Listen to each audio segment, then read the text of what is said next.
No, we can't hear nothing. All right, can y'all hear anything now? Let me know if y'all can hear it. I see the mic moving, but I don't know if y'all can really hear that good, all right? It's type in the number 1 if you can hear. Type in the number 2 if you can't hear, all right?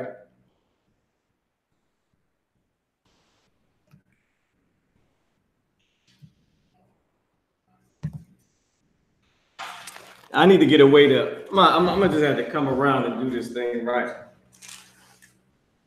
Cause that's just a little too much for me, man.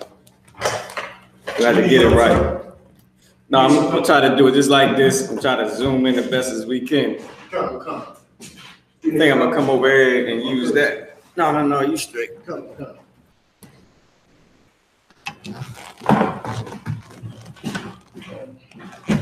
All right. I think I got what I'm gonna use, y'all. We got the Gigantor Bible. That's the actual gigantic Bible that we use in here too. All right, so I got something to prop this thing up. So now we rolling, all right? So listen, this is what it says. I was gonna be pissed if I had spilled my damn wine over. All right. Hold on, give me 1 second. I know I'm doing a ton with this thing. I was trying to get the camera right before we started. I couldn't get it right, so I'm gonna just try and do it again. All right. So look, this is what it's saying. It says, now as we was just talking about the 4-letter word for the Most High's name, right? Meaning the heathens know the Most High's name. All right. It says something. It says some think that an approximation of the original sound is Yahweh. We can skip that because we know that is garbage. As you can see, I crossed out a ton of things and underlined a ton of things. Well, this is mostly the underlining that y'all see right here. But I do have some crossing out that's up here. All right, of just garbage. All right. So what we're going into is they want to show us how to find the root word. They want to show us how to find a root word, all right? So let's get that first.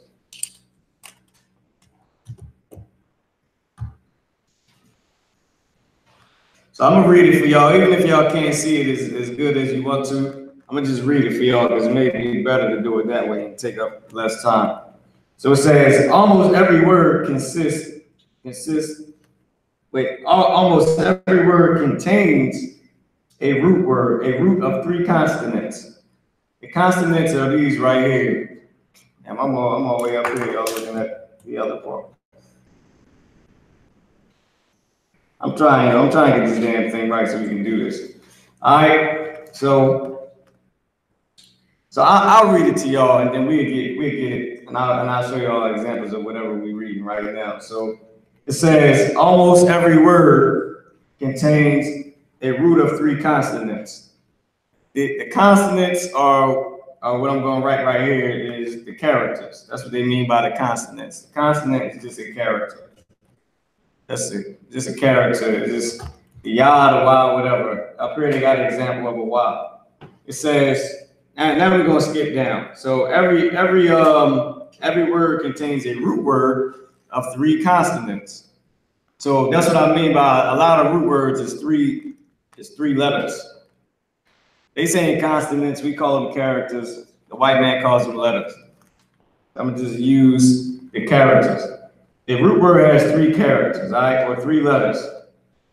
And as you can see, I crossed out a ton of garbage, right? So now let's skip down. It says this is how you find the root word right here, which is where we at, called find the root. So it says you must separate 3 consonants from the word in order to identify the root. So in order to identify a root word, you got to separate 3 characters from the word. It says since the root consonants will appear together. So the root consonants, they're going to be together like, let me give you like Amar, right? Like the word Amar is going to be together. How about this? How about we do this, right? So you ain't got to see all this all this garbage that I got written and crossed out down here. I'm gonna go to the board. And the problem is, you come up to the board, we just gonna write on the board whatever it says. All right? That'd be a lot easier. That'd be more efficient. Y'all know UPK, we about solutions. We ain't about complaints. We handle the complaints and cover them with solutions. We fix the complaint with a solution. All right? So, I'm gonna have you clear the board. I'm gonna have you put up 3 characters, all right? To give the example of what they're trying to say. Erase everything else? Yeah, you can erase everything. Okay. So what they're saying is, in order to find the root word, damn, that would have been good to keep too. We could actually use that, but it's too wild. No, go ahead. Just put up, I want you to put up this word right here. Okay. Put up Amar. But make it gigantic in the ancient, in our language, in the ancient. Make it gigantic, all right? You can take up the whole board if you need to. So Amar is going to be the root word, all right? So it says separate. It says, all right. So I'm gonna give you the whole word in a second, but I just want you to. That's going to be the base. Matter of fact, just put this up here. Put up Y-Ya Amar. Yeah, Y-Ya Amar. The Y and the Ya, we're gonna put Amar just to do the example that they have in the book. It says you must separate 3 consonants from the word in order to identify the root. So you gotta separate 3 consonants in order to find the root word. It says since the root consonants will appear together.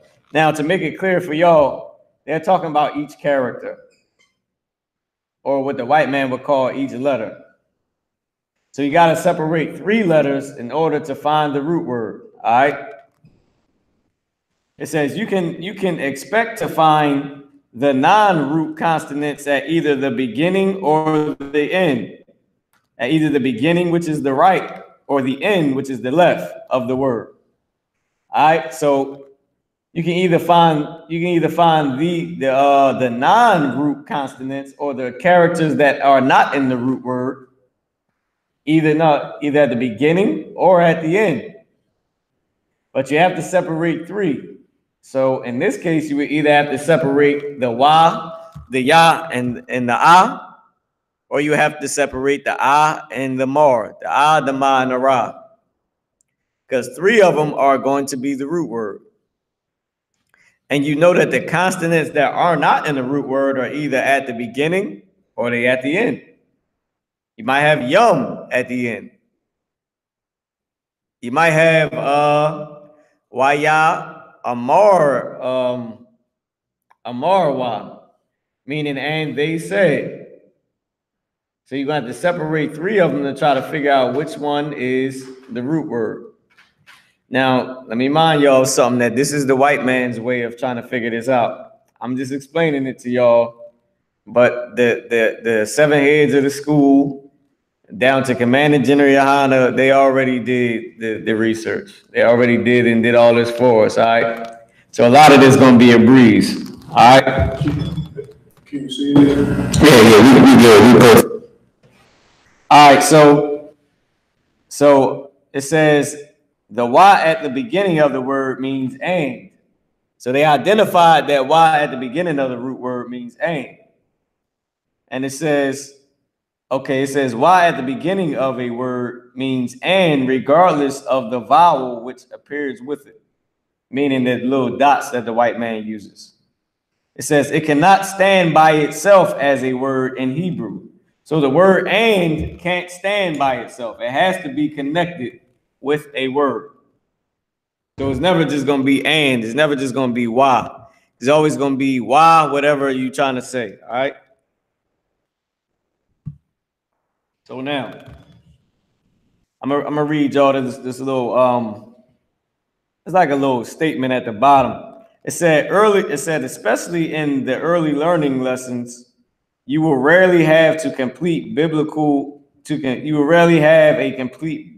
verse as the lesson. So they're never going to give us a whole entire verse in the beginning lessons, is what they're saying. It says terminology Terminology is also tricky here. Now, here we go. We're about to get into the slang, y'all. We on page 6. All the other, this is really page 1, because all the other pages was just talking about alphabets and def kef this and all this crazy, man. All this crazy damn Yiddish. So here we go. Let's get into the slang. It says terminology is tricky here. While sentence is a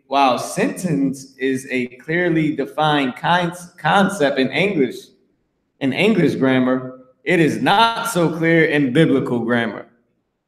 Which means these niggas are talking some type of, I don't know what they are saying. Is what the white man is saying. He said, while a sentence in the white man's language is a clearly defined concept in English grammar.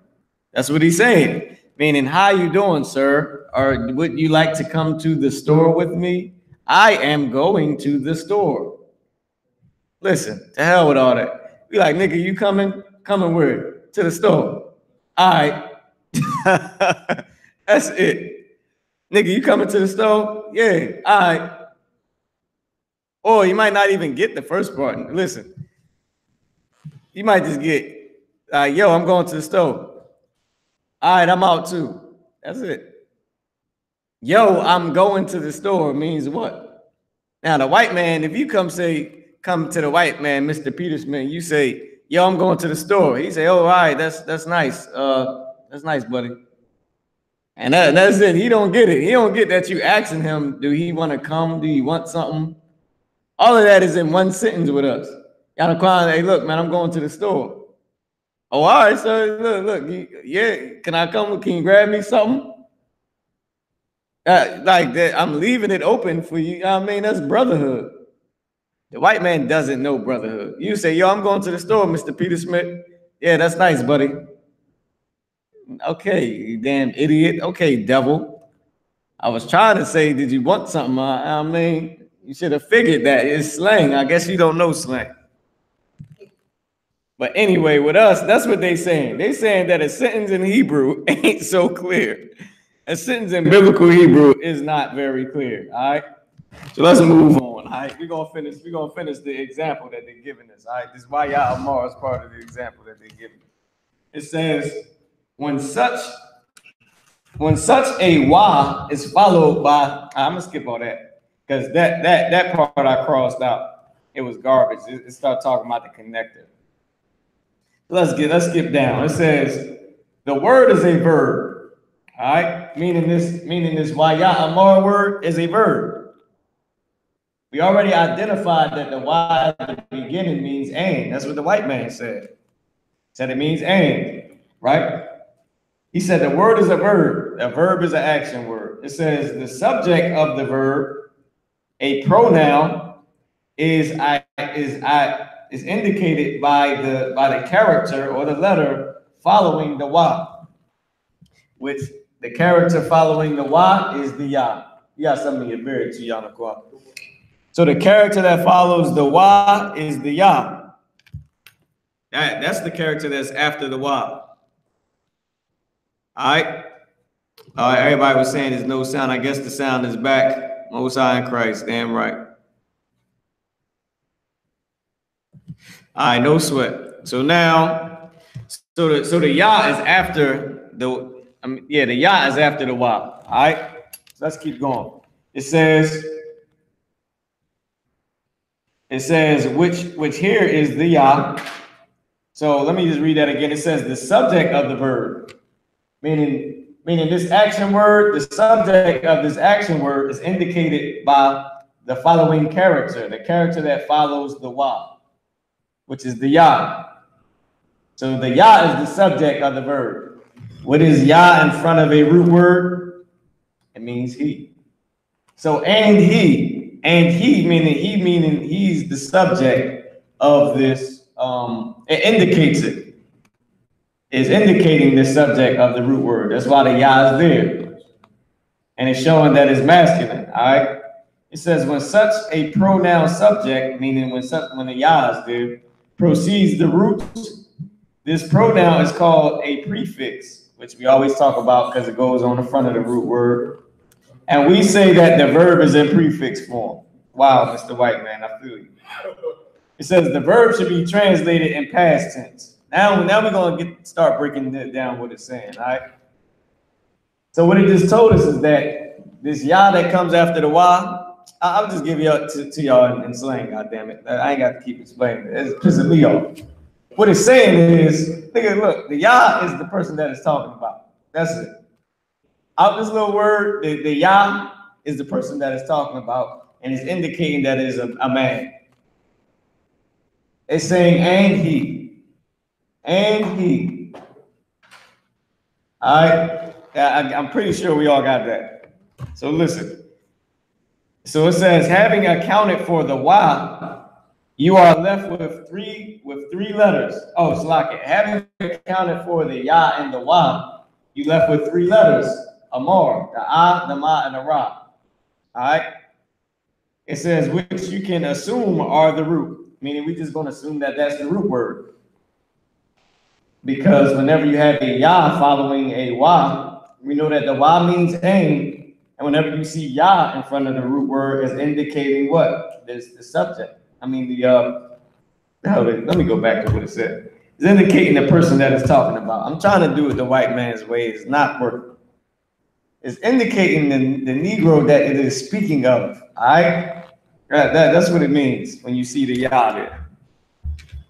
All right, so let's keep reading. It says, you now have the wah, you now have the yah, and you also have the root, which is amar, which means say, or command.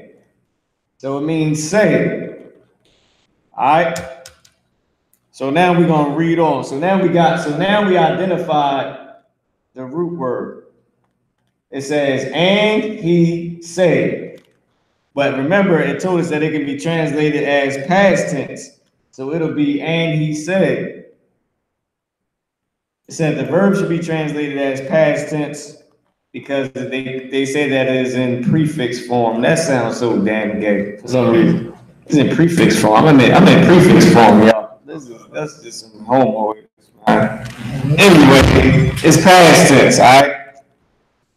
So let's skip down a little bit more.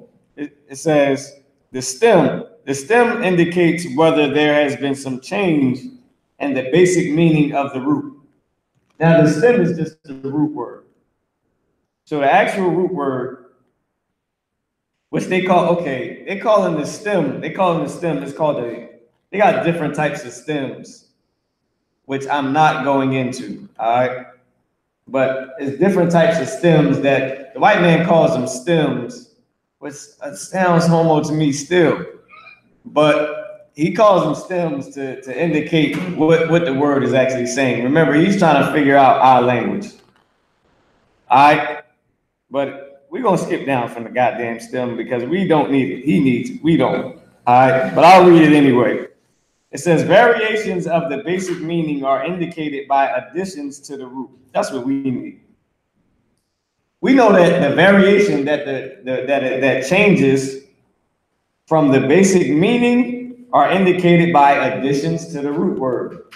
What was the addition to the root word? It was the wah and it was the yah, saying and he. Now, and with that being said, is no actual addition to the root word as if it was like an ending on it or something like that. It's saying and he said, but I don't know if I said that right. It's no more. That's what I want to say. There's no more additions to the root word to change it anymore. The root word means say. We got and he. Instead of saying and he say, we know it means and he said. So that changed the root word from say to said. It just put it in the past tense. Go ahead. Could it mean that, or he speak or something like that? Speak this word? No, they got another word that means speak. But Yanakwan is an Israelite, so he knows slang. He knows that this word could also mean speak. But it doesn't. They got an actual root word for speak. Go ahead. It's Vayamar. The root word for say is amar. They got another root word for speak. That's the bar. It also means word. Yeah, like why out the bar, and he spake. It was that's what it would say in English. It would say he spake. All right. So let's keep moving, right? So like, y'all gotta cut out some of the white man's garbage, though. Like that's the part of, like, I'm trying to read it straight, but it's so much of the white man's mind state in it that it don't even feel right. I can't do it the way he is trying to explain it. I gotta be slang with it. So just bear with me. Y'all gonna get it. Y'all ain't gonna get it if I try to keep saying it the way the white man said it. I'm trying to tell you. All right, anyway, let's keep going, man. It says, when there are no additional letters or characters, when there are no additional letters or indicators, the meaning is that closest to the root. I guess, just so y'all didn't get it, when there's no additional characters, when there's nothing else to change the root word, then the meaning is as close to the root word as what it means. And he said, is basically saying he said. Now, all right. So also, all right, let's read on. It says, this is the case. Once you have found, okay, that was some garbage. And once you have found the why, we're gonna skip over what he just said. The why and the yah, only the root is left. The name of this basic amalgamate, to hell with that. He about to go into the whole stem thing. We're gonna cross that out. But the point that we needed is, once we found the yah and the why, only the root was left. Thank you very much. All right, I'm gonna start going over this whole entire thing and cutting out all the bull crap before the class. I was just so hyped to bring it out that I wanted to, you know what I mean, get straight into it. All right, let's keep going. So now we're gonna get into gender, number, first, second, and third person. All right. So you can you can keep that up there because it's still the same example. So it says, we said that Yah is the prefix, the pronoun subject, meaning the thing that's being talked about, all right, or the subject of the noun or the action or the subject of the verb, all right, the subject of the action word. It says Yah as a prefix indicates the third person masculine subject of the word. Now, me personally, I had to go and look up what third person and first person and all that issue they was talking about, so I did. First person is when you say I did something or we did something. Second person is when you say you did something. Third person is when you say he did something, she did something, or they did something. All right, I had to go and look it up because the white man was pissing me off a little bit. All right, so listen, this it's like I gotta go, you know what I mean, gotta go back. But this is what it's saying. It says it indicates the third person masculine, meaning he. He is third person, he, she, or they. So in this case, is the third person masculine. If it was third person feminine, it would be she. It says the third person masculine subject of the verb. So it's saying that it's third person masculine and that's the subject of the action word. The action word is saying that a man did this in the third person tense, I guess. I don't even know what to say. But it's saying he because he is third person. It's saying he did something or he said something or whatever the action word is. He read something, he drove, he went somewhere, whatever the action word is, that's what it's saying. All right, it says, in this case, the number of the subject is singular for he. Now, Shalaki, y'all, I'm trying to read this thing word for word, but I don't know if I'm losing anybody, all right? But I'm gonna keep rolling. Y'all just type it in and let me know if you lost as hell on this damn thing. Because I did not realize how silly the white man be sounding sometimes, but we're going to keep on reading. Or how complicated he can make one simple thing, all right? So it says, he for the plural a special ending is added, which would be yum. It's saying he for the plural, a special ending is added, which is the ya and the ma to say yum. Now, really what I'm reading, like I said, all of this we pretty much know already. All right? And Quan, you can take a seat too. Shalaki. I already got up there what I need. Man, I got you up there for nothing and all that. All right, so listen, let's keep rolling, right? Where we at? I want to skip down. I want to get to the main point. So the translation of this word is, and he said. We ain't got to go through the whole white man bull crap. We know that it's saying, and he said, because that was, it was putting me to goddamn sleep. I can't even keep reading the garbage, all right? We already went through it about 80 times. So listen, that's what it means. It means, and he said. He showed us how to identify a root. He says you got to separate 3 characters because most of the root words are 3 characters. So you was either going to separate the first 3 or the second 3. But the easiest way to do it is learn and listen. This is what Commanding General Yahanna said when I asked him. I said, Salaki, what should I do for the Hebrew class? He said, teach them. Oh, man. He said, teach them the alphabet, the Abba, Gada, Hawa. That's what he said first. Then he said, teach them the connectors afterwards, meaning the word connectors to how you form the word. Then teach them the past, present, and future tense. And then we can start going into the sentences. And I'll be damned if it ain't right. Because I'm trying to read it the white man's way from the beginning, and we on high speed compared to that damn devil, man.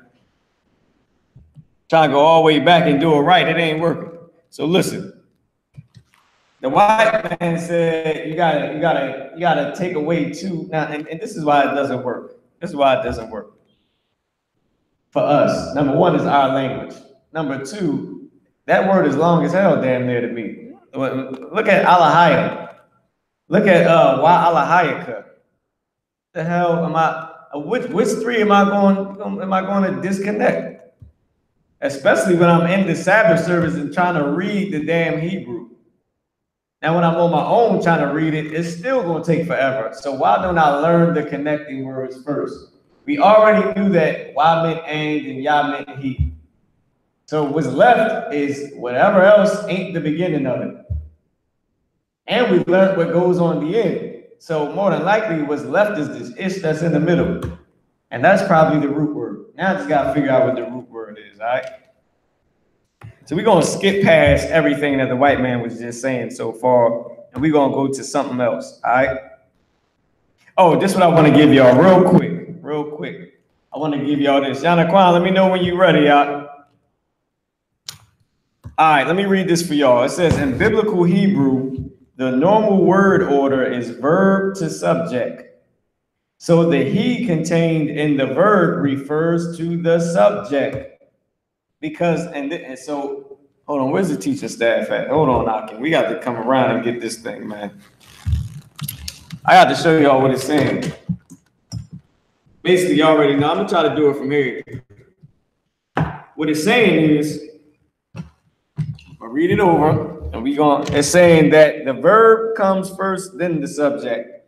So the he, which is the Yah in this context, which is actually what it is actually the Yah. But the white man, he got he written on the paper. You know what I mean? It's saying, so the he refers to the verb. Is referring to the verb subject.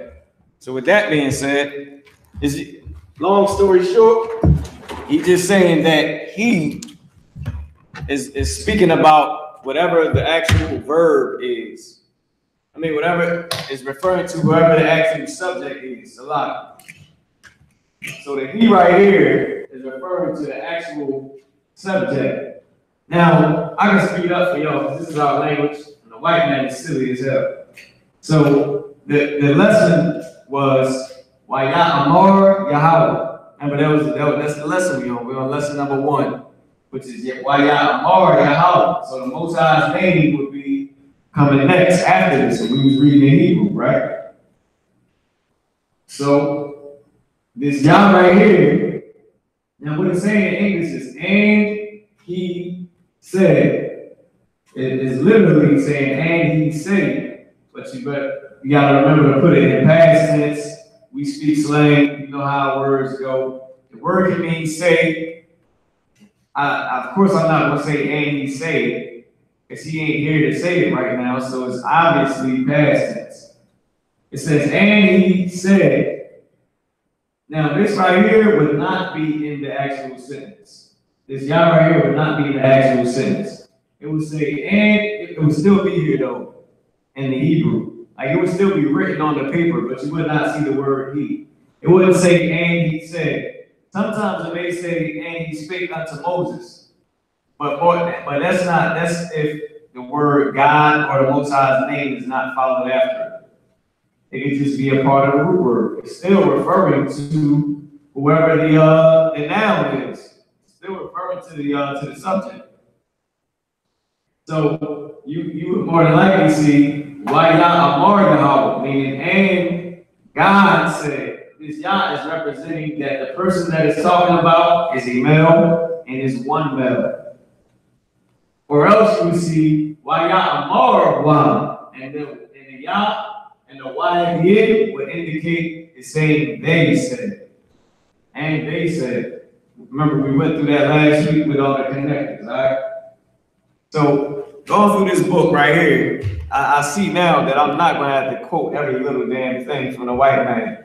Because he's a damn idiot, and we would just be looking at it as a waste of time. I just did. So now let's go to the next one, all right?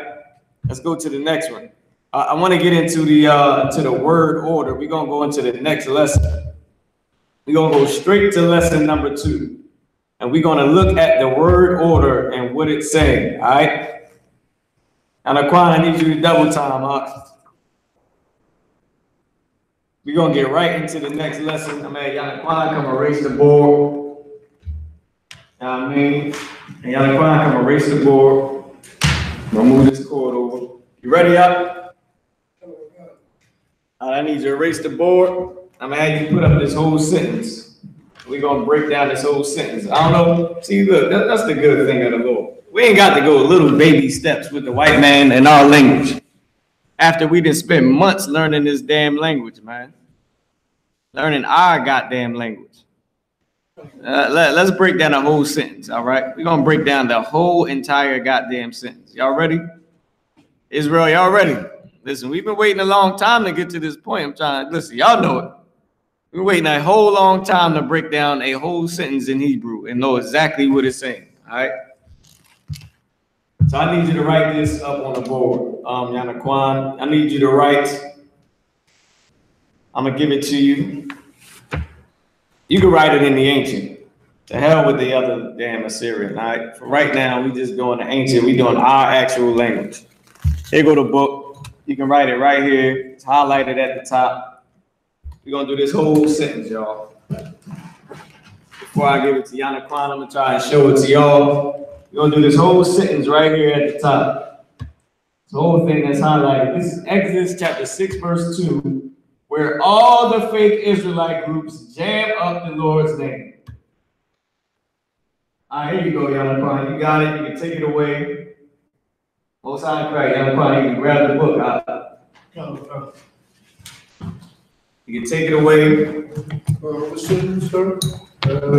Be right there at the top, all the way at the top, on your right hand side. The only highlighted thing. So write this in Hebrew? Yeah, write that whole thing out. We about to get it. Write that whole sentence out. You know what I mean? You can sit it up there some type of way if you need to. I don't know. It's Exodus chapter 6, verse 2. I'm going to pull it in the English. All right. I'm going to read it in the I'm going to read it in the Hebrew after Yanaquan gets it up. And it'll be good for the sake of the lesson to start in the English, and then we're going to go into the Hebrew.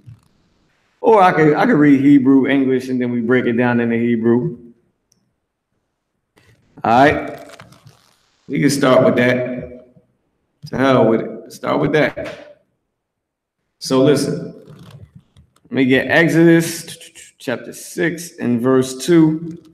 y'all got any questions, I can make sure y'all type it in, or Aquathian, make sure you type it in.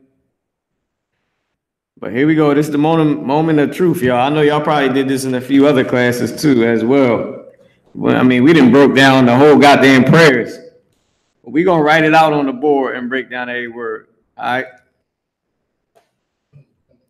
So Exodus chapter 6, verse 2. First, I'm gonna just start at 6, verse 1. I'm gonna read that in the English. Then when I get to verse 2, I'm gonna start going into the Hebrew. All right. It says, "Then the Lord said unto Moses, Now shalt thou see what I will do to Pharaoh, but with a strong hand shall I let them go, and with a strong hand shall he drive them out of his land." All right, verse 2, I'm gonna go into the Hebrew. "Wayadabar alahayim al mashah wayamar al yawa anya Yahweh." That was real simple. All right.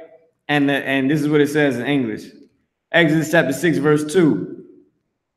"And God spake unto Moses and said, I am the Lord." Now this right here, I don't know how in the hell you could jam it up besides being high as hell.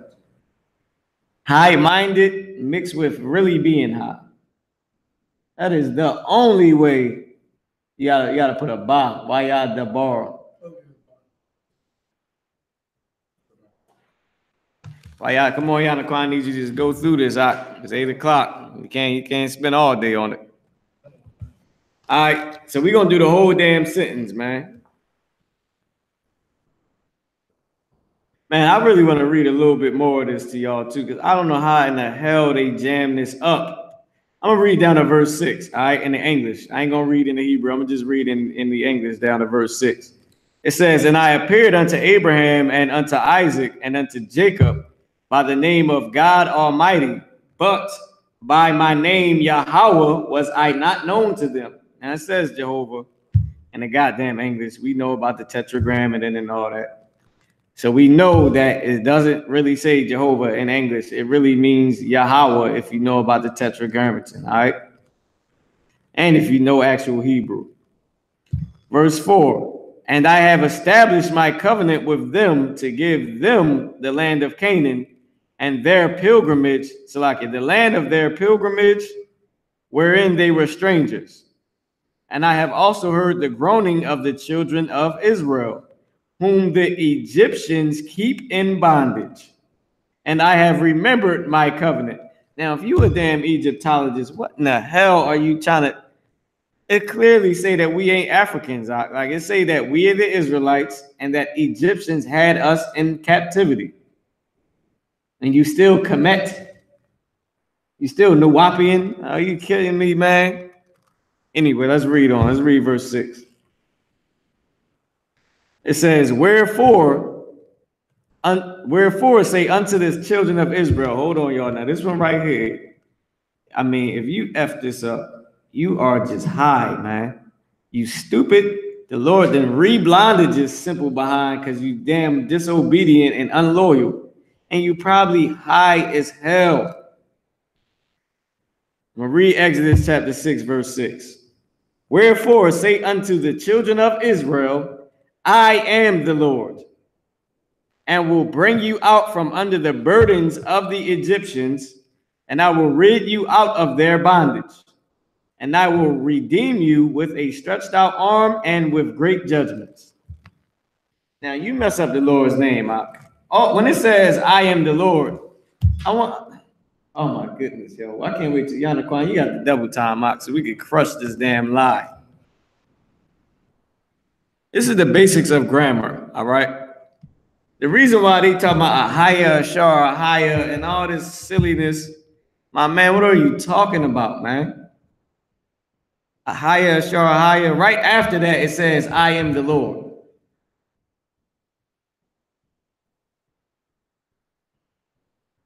Like, come on, man. And that was in, hold up. I got to get "I am who I am." I got to get this. I got to read this real quick. I got to get it, y'all. Salaki. I got to get it. Salaki, y'all. I got to get the damn thing, man. Because some of these cats is stupid, man. They like I hate to say it, but you got to be a half damn idiot, man. You have to be a half dum dum to just clearly skip over what. Good Lord, man. All right. Oh man, where did they say? He said, and I asked the children of Israel, what is thy name? What shall I tell them?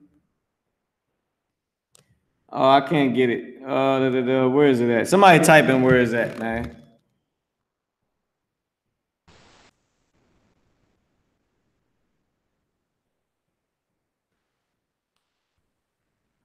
Somebody type in. I done forgot the damn scripture. That's how you know I ain't battled one of them, man. Listen, I ain't crushed one of them in a long time, man. I haven't crushed the I am who I am cat in a long time. Somebody type in the damn scripture. I done forgot it. I am. I think it's like Exodus 3 and something. It's something like that. You know what I mean? But anyway, come on, Yannick, I need you double time. You're almost done. Needs to be done like now. Needs to be done like now. Most High Christ. Go ahead, Yannick. You got it. Most High Christ. Yo, somebody type in that scripture. I am who I am. Oh, Most High Christ. You had the last one? Because they jammed this guy. He said, when I asked the children of Israel, what is thy name?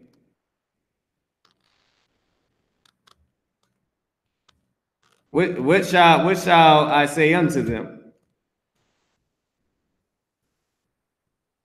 All right, Exodus 3 and 13. So I knew it was Exodus either 3 and 16 or 3 and 14. And God said unto them, I am that I am. And I said, I am who I am. Because that's what it was really saying. I think I'll be who I am. That's what you asking me for. All right, we're in the book of Exodus, chapter 3, verse 16. Let's get the big stupor first. The big one that nobody can seem to get over. Exodus chapter 3, verse 14, it says, and God said unto Moses, I am that I am. And he said, thus shalt thou say unto the children of Israel, I am have sent me. Meaning, nigga, you tell them I am sent me. Let's read on to verse 15. And God said, moreover, thus shall you tell the children of Israel, the Lord God of your fathers. That was 3 chapters earlier. And you know what it said? It says, Yasha Yahweh. This is what you shall say to the children of Israel. Al-Banya Yasha unto the children of Israel, Yahweh Alahaya. Now let's break down Exodus chapter 6, verse 2, where he reinforces his name. All right. I had to go into that little brief breakdown because this is the scripture that just completely cuts. So now, let's go into the lesson. So this is the lesson. Now, we found out how to identify root words, right? And I'm going to give you the teaching staff so you can point to each word.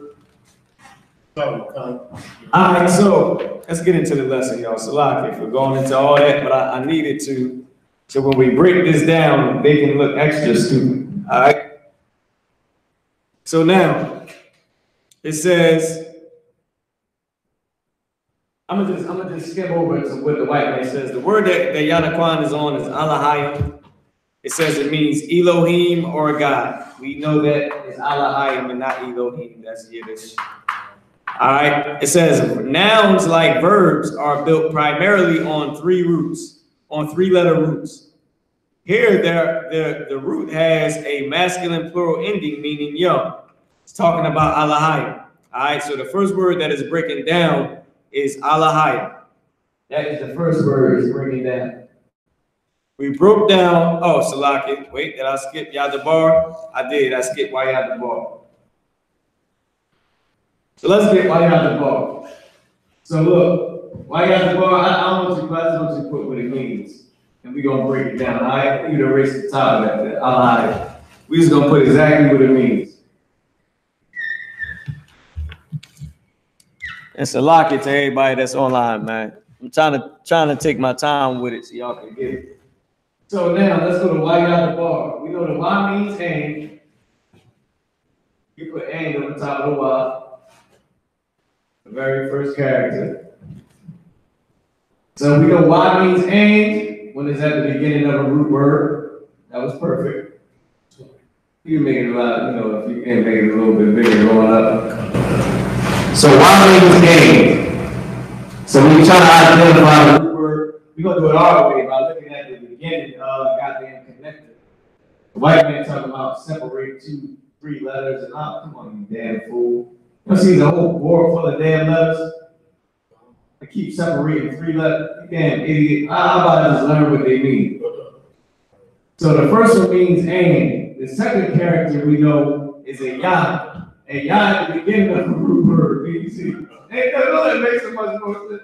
I don't know what the hell they mean. Now you got me counting damn fool. That's because you got to teach a white person like an idiot. You got to teach them like they are idiots. You teach them what it means, they never going to be. So you got to do some more dumb type of way for them to make sense out of it.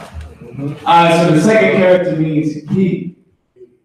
We know that Yah at the beginning of a root word means he. White man is such a damn fool, man. He kills me, yo. I tried to read the book out to y'all. I really did. But it don't make no damn sense, half of it. Half of it is like, okay, I'm not about to read all this. And re-explain it when we know it a whole totally easier way. Alright. So we know that Yah at the beginning of the root word means he. So it says and he. Now here goes the root word. The root word is the bar, which means speak. The bar means speak. It also means word. You know our language is slang. It also means word. Hey, it's strong. It's doing pretty good for brother through. Now, remember it said, now the white man said when the yah is at the beginning of the root word like that is past tense. Now, I hate to say these gay words. This gay little phrase that the white man said. The white man says when it's in prefix form, when it's in prefix form, that homo phrase is that it's past tense. We're going to just dismiss the whole prefix form. I can't even stand saying that. The damn word is in past tense, y'all. It's saying, and he speak. We know that he ain't, we know we ain't dumb like the white man. So we know it's saying, and he spoke or and he spake. We know along those lines, whatever the English word comes with it is the one that comes with it. We know it means he spake. He spoke, he spake, speak, spoke, spake. That's all the white man's names. Well, it's really Japheth language. He just stole it. So, and he spake, right? Now, the he is talking about the Alahayim. So, circle the Yah. Or if you can sort of put an underline under it. You put it under the singular connector. No, just put a line under the Yah. Like draw a line under. No, the Yah. Under the Yah, yeah, right, under the Yah. One side Christ, the Y, too. So the Yah is indicating the Alahayim. So it's not going to say, and he spake, God. It's going to say, and God spake. The Yah is showing that that the person that spake is a man, and is one man. I don't even want to give y'all all that yet, but I have to because I'm pretty sure y'all can understand it. If it was saying that they spake, it would have the right connecting words on there to show you that it's saying they, and then it would say whoever the they were. All right. But it's saying, and God spake. You can put over top of Alahayim, you can put God. Over top of Alahayim. Now the young on it makes it gods or powers, because that's what it really is. That's the actual Hebrew word, the powers. And the powers spake. So put powers? No, just put power, because it's still talking about the Most High. The Most High powers, like you giving him an emphasis, like he's the powers. Now people say the powers that be, they still talking about one God. you know, the powers that be, something, you know, a ton of them fake cats, man. They still talking about God. Power, P-W-E-R. Hey, I cried off his name, you forget. We both forgetting it here.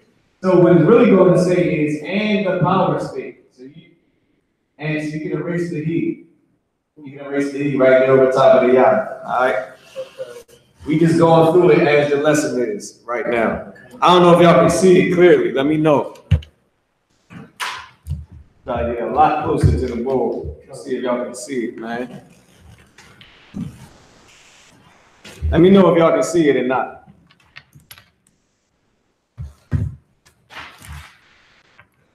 So, and God speak, or power. You can put power / God, because we're gonna go off of what it's saying in the English too as well. So, and God speak.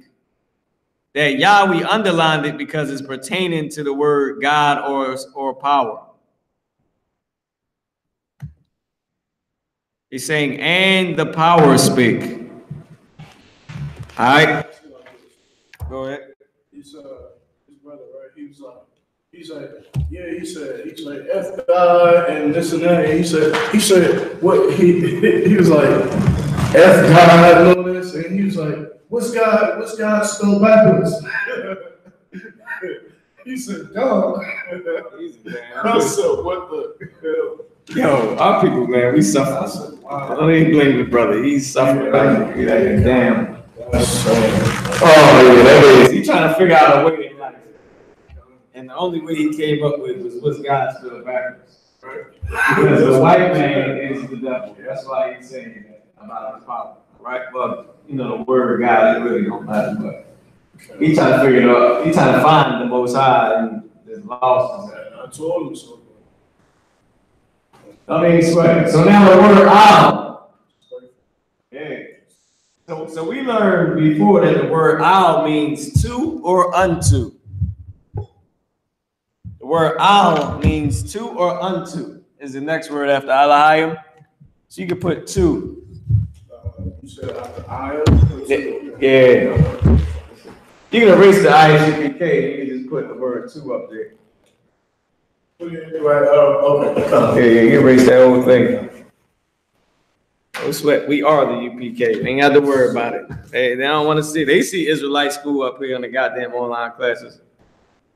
They know exactly who we are. If anybody tuned in, everybody knows we are the Israelite School Universal Practical Knowledge. All right. Start out of 1 West Harlem, 125th Street, New York. All right. 1 West, 125th Street, Harlem, New York. Relax. All right, so the word al means to. So what it's saying, now I'm gonna read the verse again to y'all so we can just stay on the same page.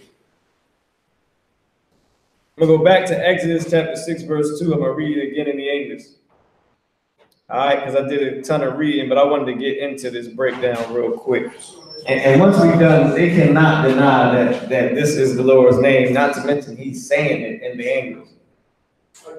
More than one place.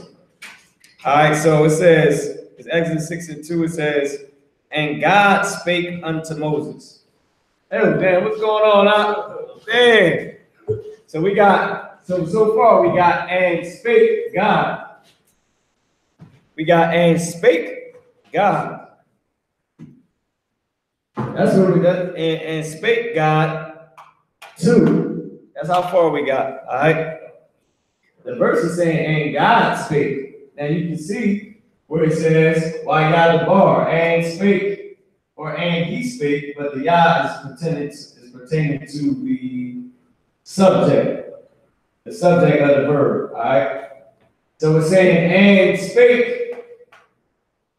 the power, and God spake. Al meaning to or unto. All right. So let's keep rolling. Unto, so God spake unto Masha, which is Moses. The Hebrew word Masha right here, you have to find is Moses. Right, if you can put like a little line, draw it down. Yeah, write his name or? Yeah, you can do like the Most High's name down or something. No, I want you like, yeah, draw a line or something just to show, or just erase the Most High's name. Okay. We put it back up there. Okay, just put a line in here. Yeah, just put Moses under it, so we know that it's talking about Moses. And this shouldn't be a hard breakdown at all. And we lost Facebook. That's for damn sure. Knock came in the building, knocked the whole damn Facebook thing offline. Damn, what's going on? Knock, what's good? This man knocked the whole Facebook thing offline. Most High in Christ. So now, let's get it. So speaking about Moses, and the power spake unto Moses. Now let's read on. So the next word is Wayah, which we went through already. So why we know it means what? Now what's why in the beginning of a root word? You know it? So me? Yeah.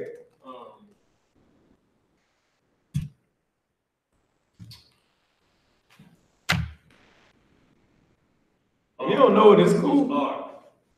Nah. It's all good. Nah, it was just a pop quiz question y'all made. I wasn't gonna not answer. I no sweat. It means and. You got the other one. Oh, right there. Right, yeah. So you had one. So you had one. You put it under. It don't matter. You put and under. So Y means and. It's Wayah Amar. We know that the Yah it stands for the he, the underline of Yah. You know, you ain't gotta put the he there, you can underline it. You just underline it. Because it's actually not gonna say he in the actual English. But it's indicating that the person that is speaking of is a he. It's not a female, all right? So the word Amar means said. Hey, Shalak at Facebook, we know we lost y'all for a second. Oh, damn, I didn't even press start, huh? I'm talking to Facebook. They are not here. It don't even matter. I no sweat. So now, Amar means said. You can put said under there. Amar means said. Under or top? Right under it.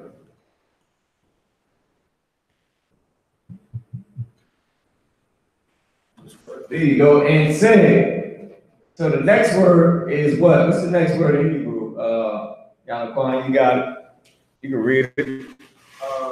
What's the next word? Allah Yah. What? Is Al Yawah. Oh, yeah. Yahweh. Yeah, Al Yawah. Al Yawah meaning unto. Yeah, they connect. Al meaning unto.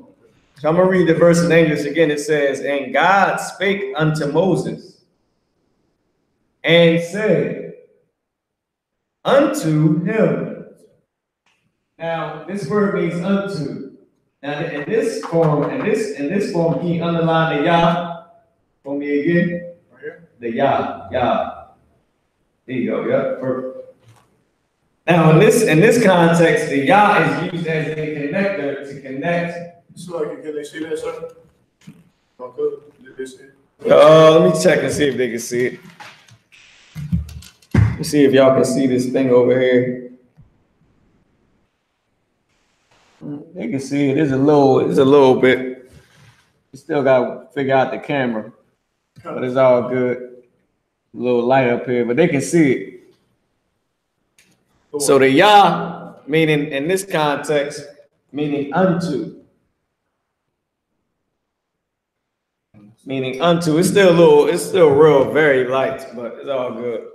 Meaning unto. We gotta try to figure out how to get this camera a little bit closer, man. I'm gonna try to do something, see what we can do. Try to pull this thing up some. I really don't want to move it too much because we done lost Facebook once already. We ain't trying to lose them again. All right, so Al-Yawah, meaning unto him. Unto him. So now let's get Anya.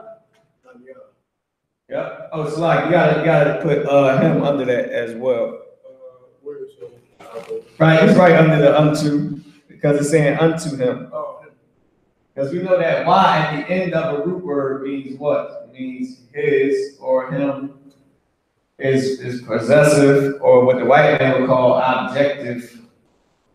I understand a little about what in the hell why it's all the same thing to me. Him and his belong to him. It's the same damn thing to me, but the white man got two different words for it. All right, so now Anya means what? It's definitely not God's name. That's for damn sure. It's not the Lord's name. Anya is not the Lord's name. You can kill. Who the hell say that? What's one of the fake groups? Anya. I think that's the purple homos. I think they say Anya. Or somebody calls the Lord Anya. They damn idiots, man. Simple. Anya means I am. That's what Anya means. You can put I am.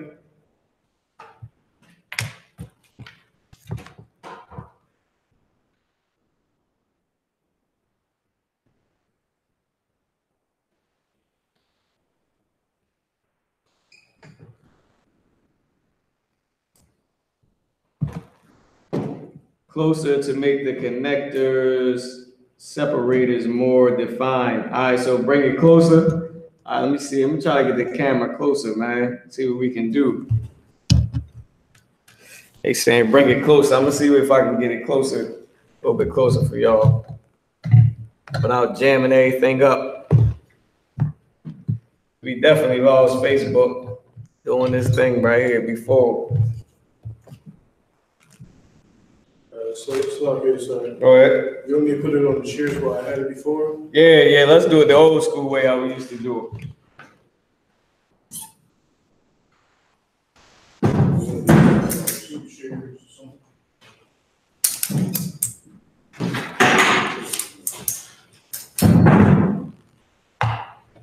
All right, we still on, we still up on Facebook. We all good.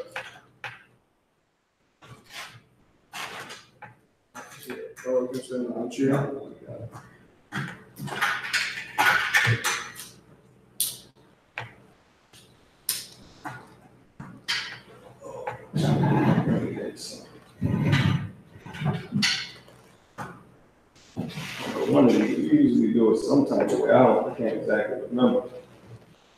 But we're gonna try to get it.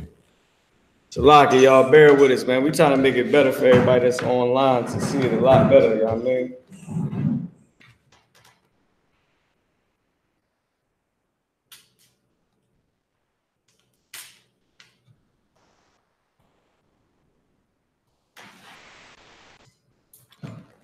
No, Yah does not mean and, it means he when it's at the beginning of a root word. The Y means and. Is that good? Let me check you out real quick, Yanaquan. Yeah, that's perfect. Just turn it towards the board. Like you can completely turn it towards the board. Is it good? Or? Yeah, but just turn it towards the board. Like turn it. Just turn the handle. No, towards the board. Is it towards the board? Or? Let me see, Muye. All right, that's perfect. We're gonna rock like that. But why did Yanaquan give Yanaquan a goddamn hand? You know what I mean? Just rocking it out like that. All right, so now so far, what we got up here on the board is, and spake God to Moses and said unto him, I am. And you got the Most High's name right there. Now in Hebrew, that cannot be more straightforward because that's what it's saying in Hebrew. It cannot be more straightforward than that. You can't just, I mean, I don't get it. I don't get what they say that I don't get any of it, man. I can't stand to say none of these fake names. We know that it's a Yah, Aha, and a Wah, meaning a Yah, Aha, a Wah, and another Ha. You can put Yahweh up there, or you can put Most High. You can write that on the board for me, Yadakwan. Yeah, in the English.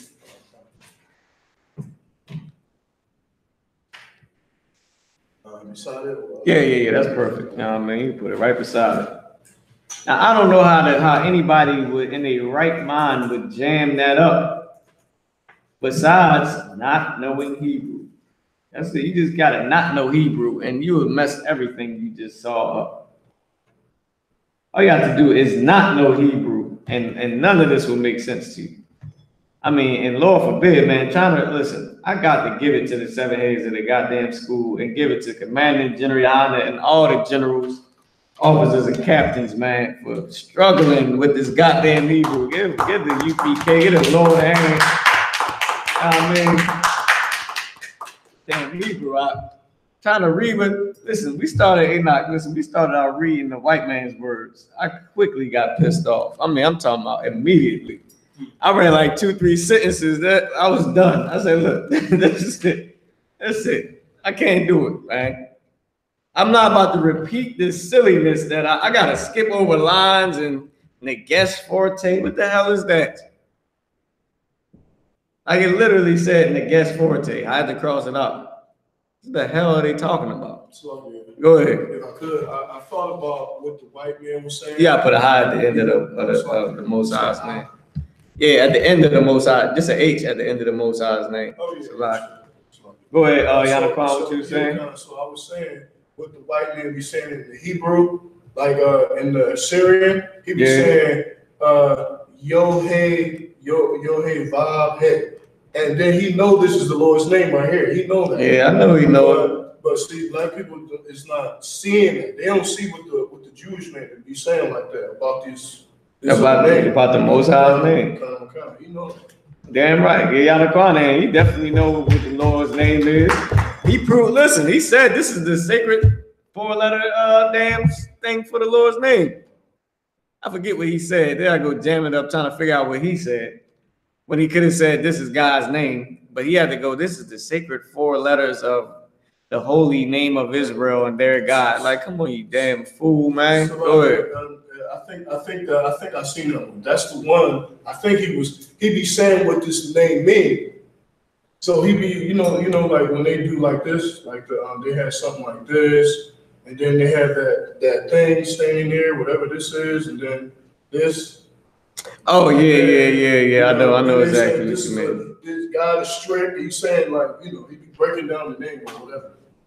White man is the devil. How about that? How about listen? Go break down a damn chain and put it on. How about that? I mean, break down the chains and put one around your neck. And let's talk about that. Let's talk about a lifetime of people doing that. Yeah. All right, so that once y'all put the Most High name up there. That was the first. That was the actual second lesson. We went through the first 2 lessons. That was the first one, and that one right there is the second one that they got in this book. All right, now the third lesson is okay. This is still the second lesson. Let me get to the third lesson real quick. The third lesson is something real short, but this one goes into more of the what the hell are they talking about here? Okay, this one is using the words.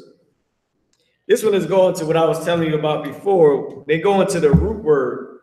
You know, all the root words is mainly 3 characters. This one right here goes into when the root words is 3 characters, but not all 3 characters is there. They like the root word is, and this one is, I believe it's Yelak. But on this example, they just got the la and the ka. Oh, Salakia, the root word was halak. But this one says wayalak, which somebody might look at and say wayalaka. Now, while y'all look up, if you put them together on a singular, or like if you was using all connectors, it would say, and he to your, which when you read it, you would know that don't even make sense. So it can't be saying and he to your. So one of these is a root word. That could be the Y meaning and, whatever the root word is, which would be yalak, but yalak is not the root word in this case.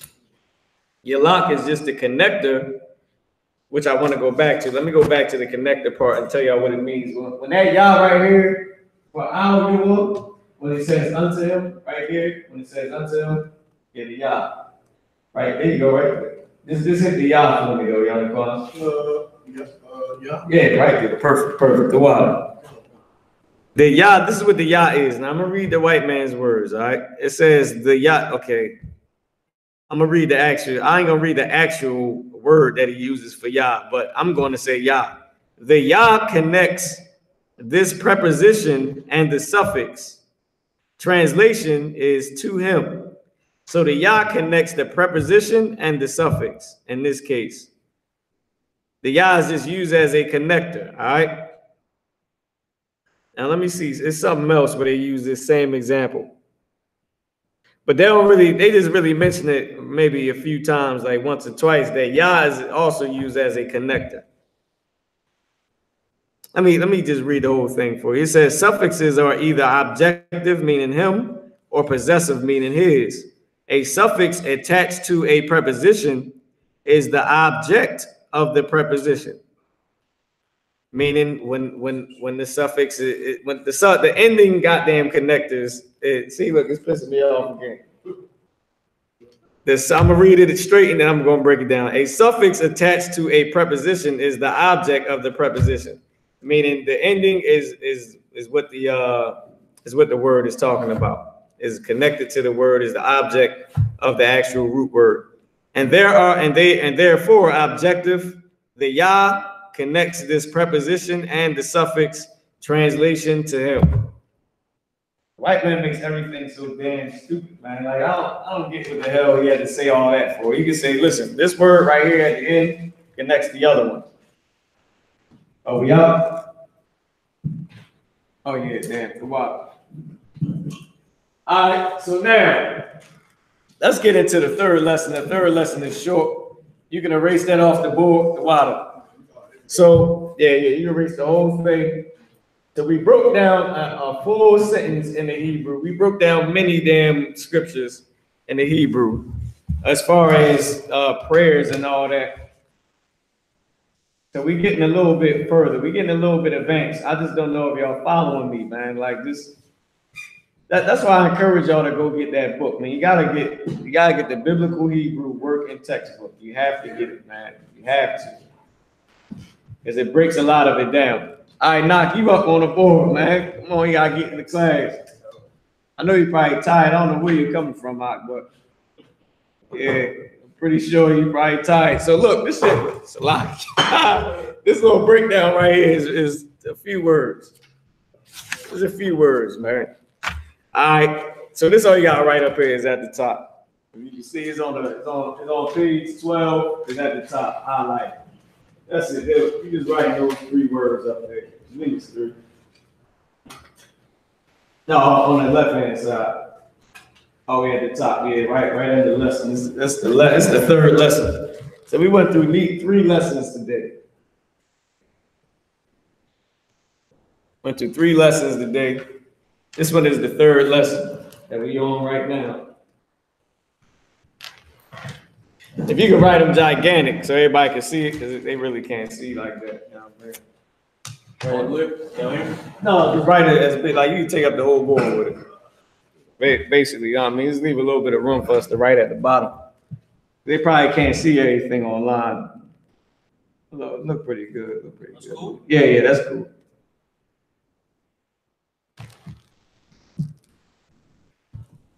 So y'all listen, man, a lot of the white man, when he be how he say, I'm talking about it'd be the most simplest thing that he could just say what it is, and he got to put a whole silly, oh man, I can't stand it, man. He's like he said all that, the prefix is the subject of the object.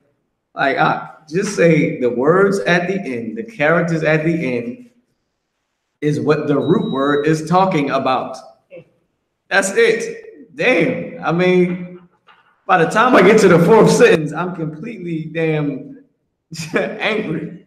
You angry about like, okay, what the hell did he just say? And literally he said exactly what I just said. The suffix is the words that's at the end. They go to the word that we was just goddamn talking about, man. The connecting word, the word that's connecting the other two damn words, and that was that. All right, so let's break it down, all right? So this is what it's saying. Now, yalak, halak, all right, it means, so first let's read it. Let's get, now also, Salaki, yo, I got to check this. One time I was doing this goddamn lesson, and these niggas had a scripture that was not in the Bible, and I was completely, listen, I felt like a damn fool. I worked there, I listened, and no wonder that damn sentence ain't make no damn sense, man. Sentence ain't make no goddamn sense. None whatsoever, yo. I spent like 15, 20 minutes breaking that stupid, behind sentence down. And the damn thing wasn't even in the Bible. 1 Samuel 22:1. All right. Ayana, can you read 1 Samuel 22:1 for me? I got it right here. If you want to, you can read it in the Hebrew. I got the Hebrew with it. Oh, okay, come. Which you want me to read the Hebrew or whatever you want to read? Right here? Yeah. Come.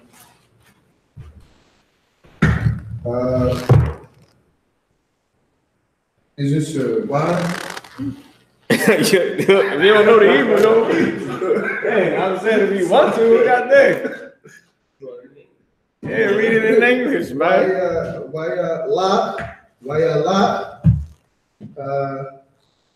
Dawada, Masha, Waya Ma Lot, Al. No, it's just for the lesson.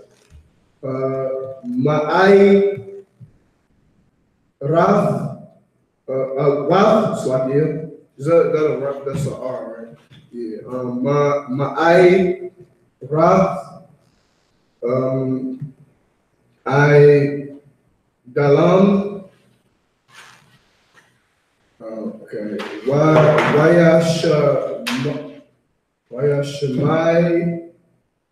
Washamaiwa. Aha Yawa Wakal. Okay. Bayath Abba Yawa Waradawa Ala Shamai. All right, Most High Christ. Yeah, give him my ass. He got it. Let me see. I'm gonna read it over you, goddamn. I'm gonna just leave it like that, all right? Just for time's sake, I ain't gonna do it. But I am gonna read it in English. It says, oh, as a matter of fact, go ahead, you read it in English. Go ahead, read it in English too. Hey. David, this is 1 Samuel chapter 22, verse 1. David, therefore, departed thence, and as captain to the cave. What's this word? Adullam,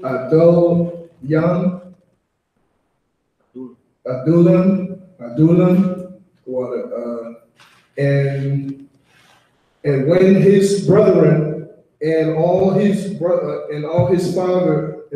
father's house heard it, they went down thither to him. That was verse 1. So. Most High Christ. Let's get it. Man, right. Give it, brother, a hand. Upside down, this shit is like Arabic, man. How you know it's a damn writing style. All right, so let's get it, man. So let's start off with the first 3 characters. I believe that's what we're doing. That's right. I mean, not the first 3 words, not characters. Salaki. So the first word is YAHLAK, which not got up there already. YAHLAK. I need to put the characters on the other one, like the singular characters. All right, so YAHLAK. All right, it says, so now we're working on, what this lesson is, we know that we gotta, okay, the white man was saying you gotta identify 3 characters. And that'll be the root word. No, you straight. I'm just explaining what the, you know what I mean, the damn white man was saying. But we know that in Hebrew, why the hell would I look at the whole, that sentence he just read was completely long. That whole first verse, I'm gonna keep separating 3 damn characters. I'm not about to do that, man. The 7 years of the school gave us a completely easier way than that, to just learn what the actual shit means. So I hate to say it like that. Just learn what it actually means. All right, so now what we're gonna do is, I'm gonna read a little bit of what the white man is saying to the best of my abilities to make it sound clear, and then we're gonna break down what it's actually saying in real terms, all right? So it says, count the consonants, all right?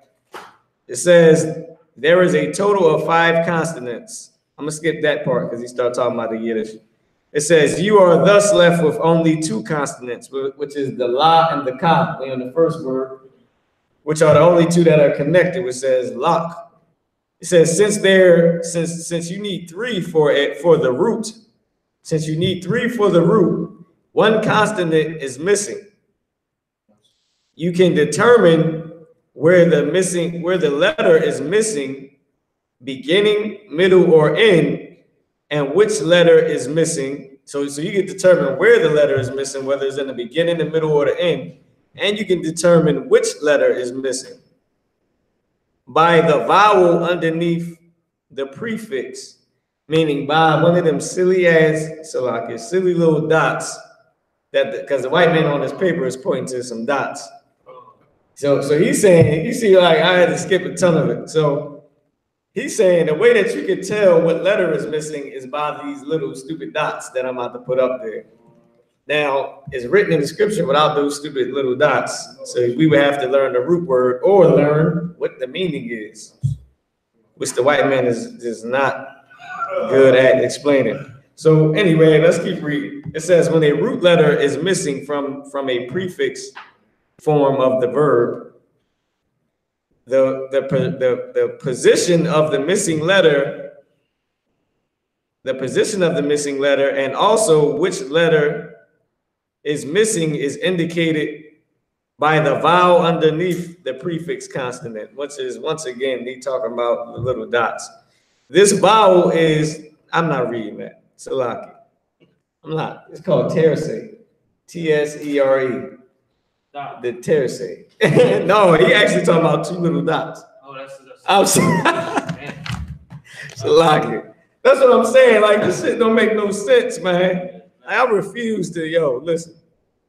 All right, but I'm gonna keep reading and I'm gonna break down what it's really saying. It says, then the root letter is missing from the beginning of the root and usually will be a ya. Now, we went through all that goddamn reading. Did you hear the last sentence? Like, what the fuck did he tell me all that for? Like, I don't mean to say, please excuse my language. What did I read half the damn paragraph for?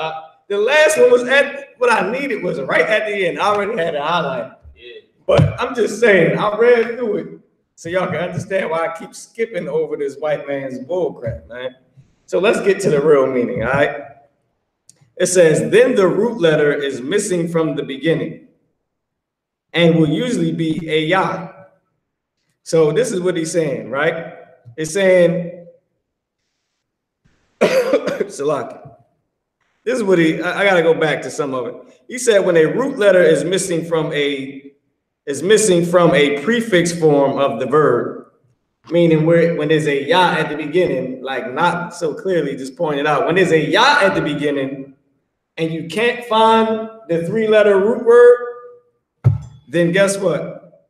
Then the letter that's missing is also at the beginning. And guess what it usually is? It will usually be a ya. Like, that's simple. Right. You could have just said, yo, whenever you can't find the 3-letter root and it is missing from the beginning and you got a ya at the beginning, it's usually a ya, which is the character that's missing, which would be yalak. But in this case, it says, in one exceptional case, the missing letter is ha, so the root is halak. So it's one exceptional case where the ha was the actual character. And halak means to go, to walk. All right? But the white man, he took you around a goddamn, listen, look, man, look, somebody slapped, yo. Anyway. Yes. So the one was halak, meaning to go, to walk. All right. So we're gonna wrap it up all at the end. We're coming up all the time. What time is? We got like 10 minutes left. I believe we good. I'm gonna tell everybody what it means in a quick second. So go ahead. With like with a woman, it's an H. Say it again. Like for a woman, it's like an H. Right. You can say a lot or like la. And to go, to bed or Right. I feel what you're saying. When it's in feminine tense. I'm going to walk. I'm going for a walk. So the woman is hot. Right. Like right, yeah, right at the end. When you're saying she went to walk, she went out to walk. Right. I feel she went to walk would be like ha. Right, it would be the high at the end. Right. And he is halak. Right. He is the he would be, he could still put the ya on it. But this, remember, it's automatically he, unless we say it's she. So, right. So there's really no need. That's why you can interchange it like that. There's really no need to say he was walking, because it's automatically to us. Unless we're talking about a woman, then it's different. So, all right, hold on. So the meaning means to go, to walk. Now, in this case, I'm gonna give it to you at the end. Just bear with me, all right? So we're gonna skip down. So it says translation, right? Halak is the basic meaning, right? It means to go. So translation is and he went. Now I'm gonna tell you what it's actually saying. No, okay, halak meaning to go, but in this case, we just gonna put up there what it's actually saying. So you can just chill for 1 second, because the white man, I'm telling you, he a dumb. Like on some real, and he going, if I was to put anything he say up here, anyway, it don't even matter. You know what I mean? So I'm gonna read on, I'm gonna skip down, right? It says the normal order of the Hebrew sentence is verb to subject, right? It says 2 words of this lesson sentence are translated and he went, right? Which they gave us already. So I'm gonna skip down. It says in Hebrew, a number of small words are always or frequently fused to the following word. So a number of Hebrew words, they fuse together and with the following word, like al-Yahweh, like unto him, like how we had before, right? It says the most frequent of these particles or short words is wa, which you have already met, meaning we already learned it. Another is the particle man. However, this particle undergoes change when it is attached to a word. The na drops off and the na, oh, come on, all right, I'm gonna read this for y'all. The na drops out, and the guest forte takes its place in the following. Now, I'm gonna tell you what it's saying in a second. Just give me 1 second. I'm gonna keep on reading, yo. It says, it is grammatical terms. We say that the na has been assimilated to come to sound like the fa. I can skip all that because they're going into the pronunciation. Now, I just read all that. I'm gonna go back to what it was, the main part that it was saying. It says another particle is mun. However, this particle undergoes change when it is attached to the word and the na drops off. Now, guess what's left? The ma. The ma. That's it. That's all you had to say. Was he lose the ma stays there. I'm gonna read some more of what he said. He said, ma attached to the beginning of a word is the particle man, which means from or away from. Now, how many times have we learned that ma means from? He could have just said it. Once again, he took me around the damn world to learn one thing that the UPK already taught. I thank the Lord for the brothers that started the school and Commander Gen.YAHANNA for keeping this so we ain't got to go and reroute it out the damn dirt. I'm glad that it stayed around with the Lord, yo. All right, so could you just run it back what you just said? All right, so this is what the white devil was saying, or what he was actually trying to say, but he's such a damn idiot. This is what the white man is saying. He's saying the word Yalak, the first word. I mean, why Yalak? He's saying that Yah is there. It still means he, but it would be actually a part of that. That would be the actual root word, right? But it's not, because sometimes the beginning of the root word can leave. Right. Also, the middle of the root word can drop off, and the end can drop off. But in this case, he's saying the beginning dropped off whenever you see a Yah there and you cannot find the root word. It would be this. Right. Dropped off. Right, Yah would have dropped off, but in this case, it was a ha. He said in one special case, it would be a ha. So it would be hala. Yeah, it would be ha. Right. But that's whenever you got a Yah there and you don't have enough to identify three characters as the root. So would that be for women or? No, this is just for a regular root word. This is for a man, I guess you could say, because it's automatically for a man. Right. But that's what that would be. Now, like I said, whenever you see the Yah there and you cannot get any other two root words, because the white man is saying you got to separate three characters to make a root word. You got to separate three. Yeah, but don't even worry about what he's saying. It just, I would forget about it because it don't make no sense. We know that Y at the beginning of a root word means and. Yah at the beginning of a root word means he. Now this is what would happen if we seen this. I would automatically say why Yalak and think that was the root word, because if any other thing it would be saying and he to his. No, and he to yours. Right. But the Yah is showing you, since the Yah is there and there's no three words, no more letters there, then the root word is a Yah. The root word has a Yah in it at the beginning, where that Yah would be. But in this case, it's a ha. Yep. It's a ha. Got me. Now I got three. Now I got three. What you call this? Oh shit. Yeah. So it would be a ha. Go ahead. If I could, but you can use it that way. Like you were saying, if you drop the Y and then the Y, you can use the Yah instead. No, if you drop the Yah, you can use the Yah. Yeah, that's what I'm But saying. it's one special case where the white man is saying where it's a ha right there. Now, this is the second one. The second one is mashum, which is at the bottom, right? That's what I'm saying. So ma, it would have an I with it. It would be man shum. That because man meaning from or away from. But in cases you don't always got to put the whole word. You can fuse the word together, which is what we read earlier. Like they can fuse it together, and this is where you get the ma in front of root words from. When we went through all the characters last week, ma in front of a root word means from, right, or away from. Now shum in this case means there. It means there. Shum also means name. But it means there in this case, T-H-E-R-E. So it's saying, and he went, David, from there. And David went from there. Now, in English, now we can understand that in Hebrew. We can understand that it's saying, and David, keep putting David over that too. Just so, you know what I mean? Now we can understand that in English, that in our language, if I say why you lock, it's saying, and he went. David, and David went. Mashum from there.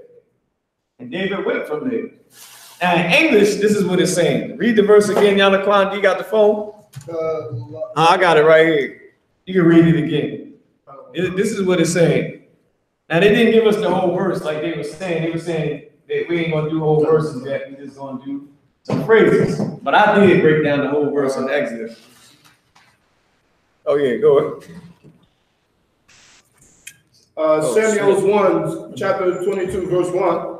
David therefore departed thence and a captive. So David therefore departed thence. That's what it's saying. And David departed thence. Or from there. That's English. That's old Quaker English, from thence. I don't even say from thence. It just say, and he departed thence. And it means the same thing. David departed thence is the same thing as, and he went from there. Or, and he departed from there. So they translated what we know as regular talk into Old English. Right, it's old Quaker English. So, and he went from there was translated into, and he departed from thence. No, it never from it. It is, and he departed thence. And he departed thence. Because it's old Quaker English. Right, so it went from our language to their language. To their language, which is all that King James paid the brothers to do. To change it from our language to their language. White man is the devil. Now, and explaining this, yo, he could have made this so simple. Right. He could have made everything I just said so much easier.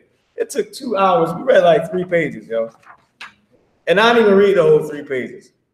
Because most of it was bullshit stuff, man. Right. Like, if I could show the camera, like, so much shit crossed out on this damn page, yo. Like, this is the other page. This is the next lesson. The next lesson, you know, we get further into it, so it's way more bullcrap. Yeah, they can see it. There's lines and lines of ish that's just crossed out. I just highlighted everything that was really that we needed. Like, I got 4 pages of just everything, and the shield is next to everything that the UPK has already taught us. But I did learn something though. I learned that the white man is the devil. Yeah, that's true. Like, he made that. Listen, man. Okay, but all right, so now listen, if we can go, hold on, damn, what time is it? Dang, it's 9 o'clock. I think we're good on time. We can spare about 5 minutes. We just explain really what it is. I done told this joint up. Go ahead. If I could, I'm done reading this. Yeah, you stay on reading that. Go out. Yeah. So, all right, the point that we went through all the hell for was to say this. That the word that he gave us, we know the connectors. The connectors help us to easily identify the word. The characters help us easily identify the word. Number one, if we come right, number one, we know that if we just kept the character, we just kept all these as connecting words. You know, you got Y as a connecting word. You got Yah, you got Ma and Ka. All those are connecting words, right? So it could be Wayalaka, which would mean and he to his, to your, and he to your. But that don't make no sense. That sounds like a white man. It just don't make any sense. And he to your what? It don't make any sense. So we know that that's not what it's saying. Now it could be saying and whatever the root word is, and it would have been that. If the root word was a Yah, it would have been and went, and we would have had no need to put a he. We could have just left it and went, meaning and he went, because our language is automatically masculine, unless we switch it to a feminine. But it was a ha, so therefore instead of saying Wayah halak, it was just Wayalak, and he what went. They fused the 2 words. Which is a damn slang thing to do, which is an Israelite thing to do. They just fused the damn word. And he went. Right. Now, in English, like not brought out, the white man had it. I mean, our brothers had to translate it into the English at the time, which was departed. And David departed, because the he is not actually saying he, the he is pertaining to whoever the subject is, the noun or whatever you want to call it. Whoever is talking about did this thing. So it's saying, and David went from there, the Masham. It could have been Mansham, but they fused the word Masham. And David went from there, or David departed thence. Go ahead. Same thing in Spanish. They fuse words in Spanish all the time. Most high Christ. Or even in English, we got contractions. Yeah, damn right. Yep. Use the damn word all the goddamn time, man. The white man had to, okay, every language came from our language because we are Adam's descendants. We kept what we had from our ancestors. But the problem is the heathens go off and start to do silly things, man. But that being said, that took a lot out of a brother reading that damn white man's language. I'm trying to tell you, it was pissing me off, yo. It was making me mad because I know what it's trying to say because I know we done learned it already. But trying to read it out is like, oh, you gotta be kidding me. What did somebody tell me what the hell is it, the guest forte? Somebody, if you know it, I'd be surprised. What is the guest forte? Guest forte? Yes. It's literally just one of them dots that we be taking on, that we be looking at and disregarding. Oh, yeah.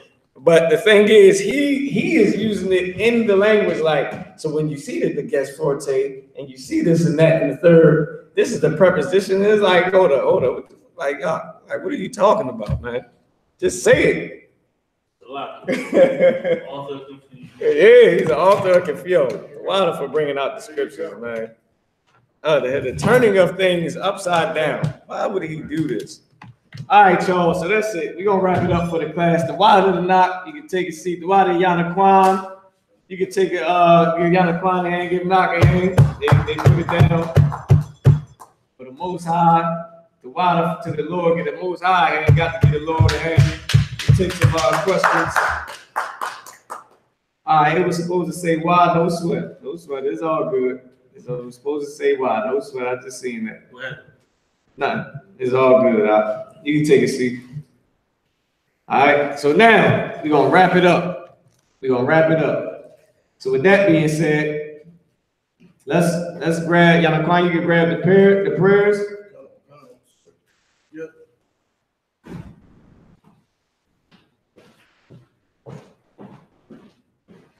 All right, so boom. All right, so let me make sure I got all the questions before we close it out. Let's see that I get everybody's question. All right, boom. No sweat. The white man is the devil, yo. Don't even sweat it. He's a damn silly bastard, man. I don't get the white man at all, yo. Like everything we just read, we literally went over probably in about 5 minutes on a regular class, yo. All right, so listen. With that being said, yo, that's going to conclude the class for the day. We're going to get more into it. And listen, yo, I'm going to be prepared next time. I'm not reading all that silliness. Next time, we just going straight slang, regular Israelite. I'm just going to explain to you everything that I read, and that'll be that. All right? So with that being said, we're going to pass the class over to Priest and Officer Yanakwan. Yanakwan, of course.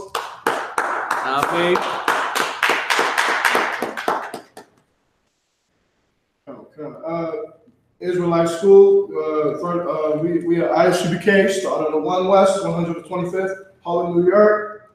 Rules for a brother and sister. When the new brother and sister comes into the school, they are off limits for 6 months. They are here to be saluted only. They are here to learn and share themselves with the world. If they need transportation, teacher will arrange it. After 6 months, if a brother and sister is interested in a particular person, he or she must get permission to speak to a brother or a sister, right? There is another 6 month period, which the brother or and sister will, a lot here. The brother and sister will get permission from the heads. They'll get permission to court each other. After the 6 month period, the sister and brother will get permission from the heads to marry. And tithes, which is a commandment, Numbers chapter 18, verse 21, Malachi chapter 3, 8 through 10, means 10th in Hebrew, like Isupk. 10% of every increase the Lord gives you. offering, whatever amount you would like. Holy Convocation is It's